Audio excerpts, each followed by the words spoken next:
Tu as téléchargé le lead magnet. Tu as acheté la formation. Tu suis le compte qui cartonne en ce moment. Celui qui te dit qu'il faut poster 3 réels par semaine, lancer un live, créer une offre à 27 €, puis une autre à 2000.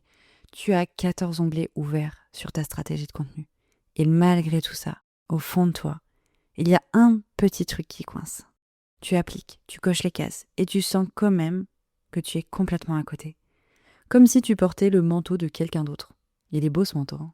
Il a marché pour la personne qui te l'a vendu. Mais sur toi, il tombe clairement mal. Et aujourd'hui, je veux te parler de la chose que personne ne t'a vendue. Celle qu'on oublie systématiquement dans toutes les stratégies. C'est ton intuition. Tu es entrepreneur toi aussi ? Je suis sûre que comme moi, tu as de l'ambition. Mais tu sens que ton prochain niveau de business ne dépendra pas cette fois que de stratégie. Tu sens que ta posture évolue, qu'une autre version de toi demande à éclore. Je suis Anne-Laure Bailly, graphiste web designer et stratège de marque. Ici, c'est mon journal en tant qu'entrepreneur ambitieuse qui ose grand depuis ses 19 ans. Je partage ici mes bascules, mes prises de conscience et mes vérités à cœur ouvert. Tout ça pour te guider vers la version de toi qui ose prendre la place que tu mérites et te révéler tel que tu es. On parle de ce que personne ne montre, la transformation intérieure qui précède chaque palier de croissance, le courage de se montrer et d'oser pour devenir la version de toi capable de porter le business que tu veux vraiment construire. Alors si toi aussi tu sens que quelque chose est en train de bouger, tu es au bon endroit. La semaine dernière, je t'ai rediffusé un de mes tout premiers épisodes, le numéro 3, sur comment écouter ton intuition. Il date de 2022. Et ce que je te disais, reste vrai. Je te le recommande si tu veux les bases, si tu veux savoir comment te relier à elle et comment lui faire confiance. Mais cet été, je te propose une série été égale opportunité, comme tu le sais. Toute l'année, tu avances tête dans le guidon. Et dans ces moments-là, connecter à son intuition n'est pas des plus simples. Et du coup, je te propose donc de saisir été égale opportunité, de ralentir et de laisser place à l'intuition pour de vrai. Alors dans cet épisode, on va pas parler de ta petite voix comme d'un truc mystique. On va parler de l'intuition comme d'un outil de chef d'entreprise. Un levier concret business qui pilote tes décisions. Dans cet épisode, je te partage 3 choses. Pourquoi ton intuition est une vraie stratégie et pas l'inverse de la stratégie ? Comment reconnaître ta vraie intuition pour arrêter de la confondre avec ta peur ou ton mental ? Et comment en faire un levier très concret dans ton business, avec mes propres décisions de chef d'entreprise et de directrice artistique. Et si tu restes jusqu'au bout, tu repars avec une façon de décider qui est vraiment la tienne, pas une méthode de plus, ta décision. Et si cet épisode te parle, viens me le dire en commentaire ou en message, ça me touche à chaque fois. Et ça me dit quel sujet aussi creuser avec toi ici. La première chose dont j'ai envie de te parler, c'est, comme je t'ai dit, le fait que ton intuition n'est pas l'inverse de la stratégie. C'est ta stratégie. On t'a appris à opposer les deux. Et mentalement, tout de suite, on se dit, effectivement, c'est opposé. Alors que pas du tout. D'un côté, la stratégie, le sérieux, les chiffres, les plans. Et de l'autre, l'intuition, le feeling, le truc un peu flou qu'on n'ose pas mettre dans un business plan. Cette opposition, elle est clairement fausse et elle te coûte cher si tu les laisses en opposition. Pour moi, l'intuition, c'est pas de la magie. C'est la synthèse de tout ce que tu as vécu. C'est ce qui t'a construit aujourd'hui. Tes expériences, tes ressentis, ton potentiel, condensé en une seule sensation. Moi, quand je sens quelque chose au fond de moi, je sais que c'est pas tombé du ciel. C'est mon cerveau qui a engrangé 9 ans d'entrepreneuriat et plus de 250 accompagnements et qui reconnaît un schéma avant même que je puisse l'expliquer avec des mots. Tu sais ce que les gens autour de moi appellent mes coups de tête, mes décisions soudaines, celles qu'ils ne comprennent pas toujours sur le moment. En vrai, ce sont jamais des coups de tête. C'est vraiment les moments précis où j'écoute mon intuition. Et la donnée, en fait, elle était déjà là en moi. J'ai juste fait confiance et j'ai écouté cette voix intérieure, plus vite que les autres, par exemple.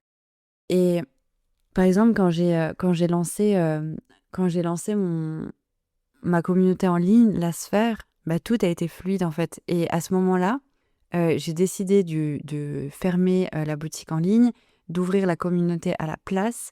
Et en fait, tout s'est fait ultra rapidement. Donc ça, c'était quand même un peu réfléchi. Et j'ai eu un déclic et soudainement, ce qui paraissait de l'extérieur, je me suis dit, je vais faire une soirée de lancement pour célébrer ça, pour ouvrir la sphère, etc. Et en fait, de l'extérieur, les gens ils se sont dit, mais attends, mais ça sort du néant, tu crées des événements, tu fais une soirée de lancement, etc. Et en fait, j'étais sûre de moi, de ce que je faisais. Et j'avais pas besoin de validation de l'extérieur ou pas besoin de validation du mental. C'était une évidence, il fallait que ça se passe comme ça. Et ça, c'est toujours passé comme ça, en tout cas pour moi. Donc arrête de croire que suivre ton intuition, c'est manquer de stratégie. En fait, c'est l'inverse. C'est un complément de toutes les autres stratégies et c'est même la première.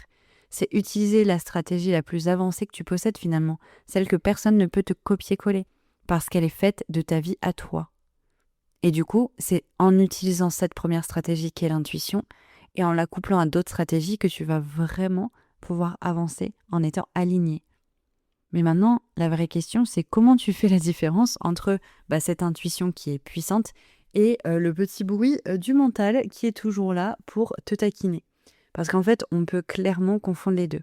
Et c'est ce qu'on va voir vraiment ensemble pour que tu puisses prendre confiance en cette intuition. Donc l'idée, c'est que tu puisses vraiment reconnaître ta vraie intuition et arrêter de la confondre avec ta peur. Ta vraie intuition, c'est la première chose que tu ressens tout au fond de toi, même si ça fait peur. Et d'ailleurs, surtout si ça fait peur.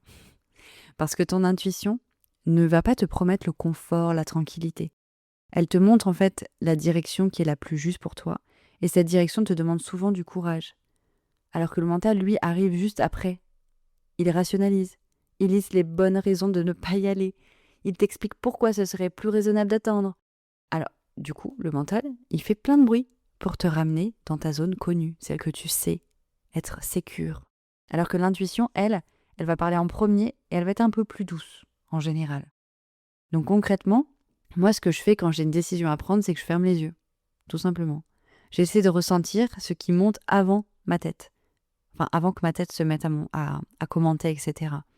Et souvent, soit je note, soit j'écris.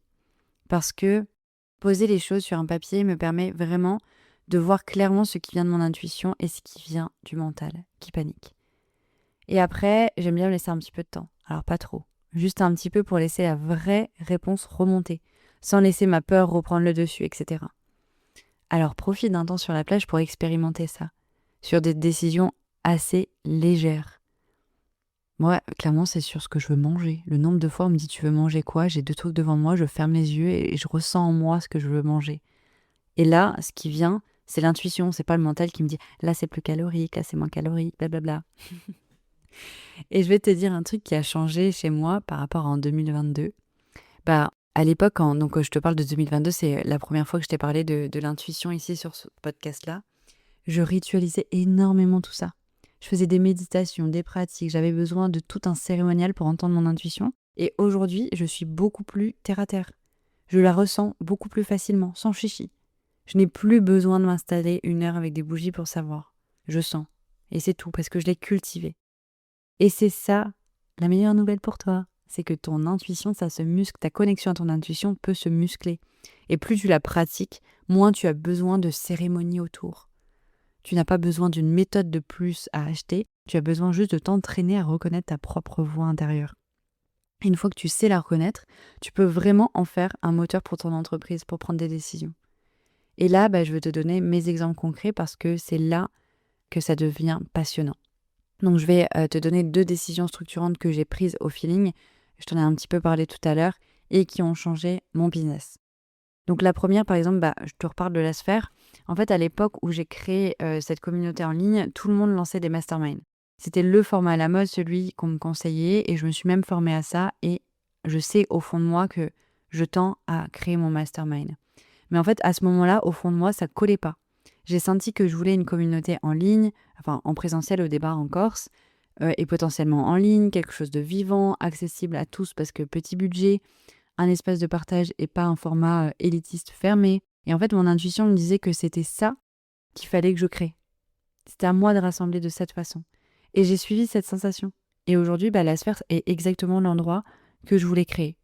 Et il me permet de rassembler vraiment les personnes que j'ai envie de guider et il ressemble à aucun autre. La deuxième décision que j'ai prise, c'est le choix de mes propres accompagnantes. Par exemple, en 2024, J'ai choisi de travailler avec Ophélie de Zutter parce que c'était une évidence. J'ai pas comparé les prestations. En fait, c'était vraiment au feeling. Et d'ailleurs, c'était en soirée, je venais de la rencontrer. Et j'ai senti que c'était la bonne personne au bon moment. Et à ce moment-là, je cherchais même pas de coach.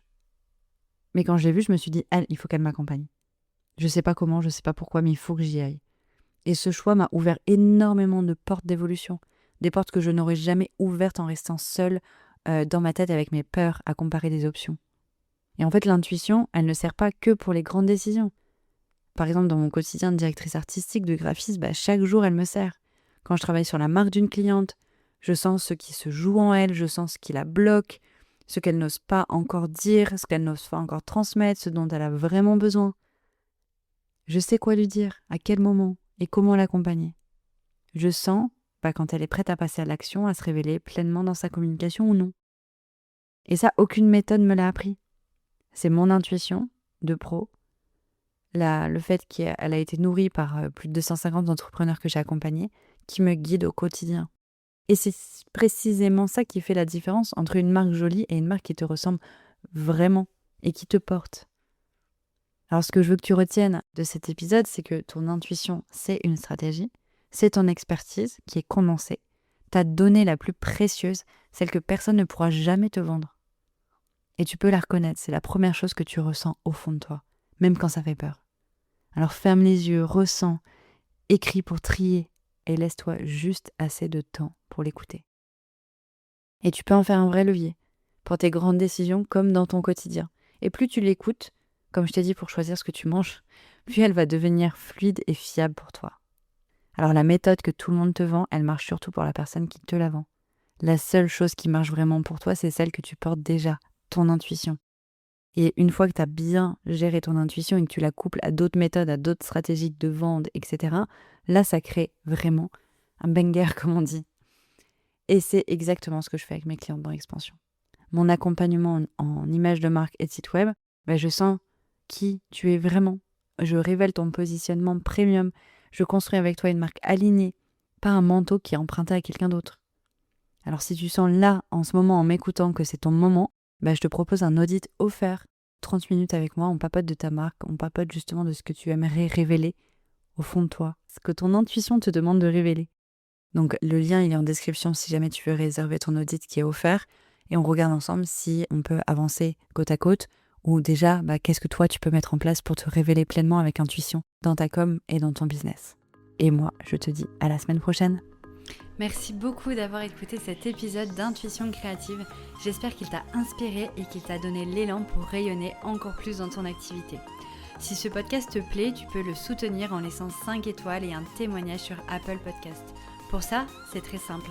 Sur Apple Podcast, écris Intuition Créative dans la barre de recherche. Quand tu m'as trouvé, tu cliques sur S'abonner.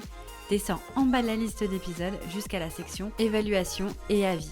C'est un petit geste simple pour toi, mais un grand pas pour m'aider à partager ce message à toujours plus d'entrepreneurs visionnaires et intuitifs. Et si tu veux continuer l'aventure au quotidien, rejoins-moi sur Instagram, Studio Eucalyptus. J'y partage mes réalisations, mes conseils et les coulisses de mon parcours. On se retrouve lundi prochain à 7h pour un nouvel épisode et d'ici là, prends soin de toi et de tes rêves.